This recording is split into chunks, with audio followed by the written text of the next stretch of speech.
Bonjour les amis, ou bonsoir, il est soir ici, je me promène avec mon bébé ici.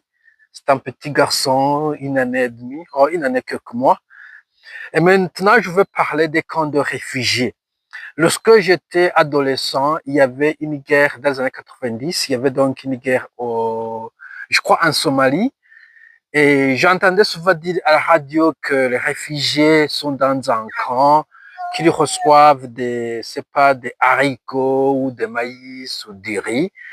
Et je croyais que donc j'avais formé une image d'un camp de réfugiés comme une place où les gens vont et où ils sont accueillis comme peut-être dans un internat à l'école secondaire ou peut-être au lycée ou peut-être un camp militaire où il y a un dortoir, un réfectoire, où on est nourri.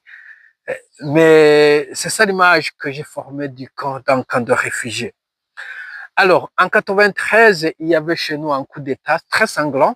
Je me suis déplacé vers la Tanzanie et pendant ce parcours, une longue marche, si vous voulez, des dizaines d'heures, je dirais. Pendant ce temps-là, je me faisais toujours l'image d'une place où je vais me reposer, on va nous donner de la nourriture, il y aura un dortoir où dormir, etc. Et c'est ça l'image que j'avais.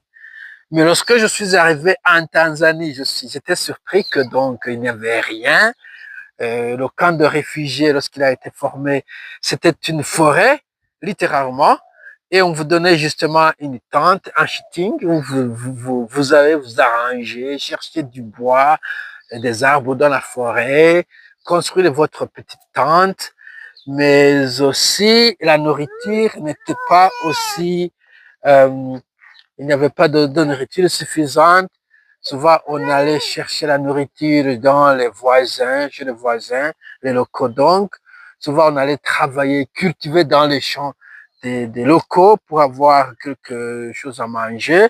On allait chercher du bois pour notre feu, pour notre cuisine, dans la bush, dans la forêt.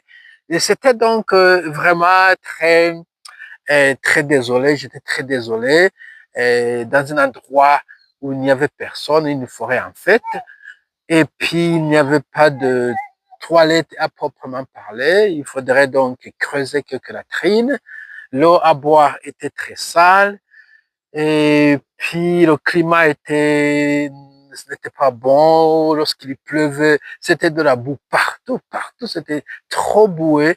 Et donc, j'ai été un peu choqué et désolé que c'est ça le camp des réfugiés, surtout en Afrique.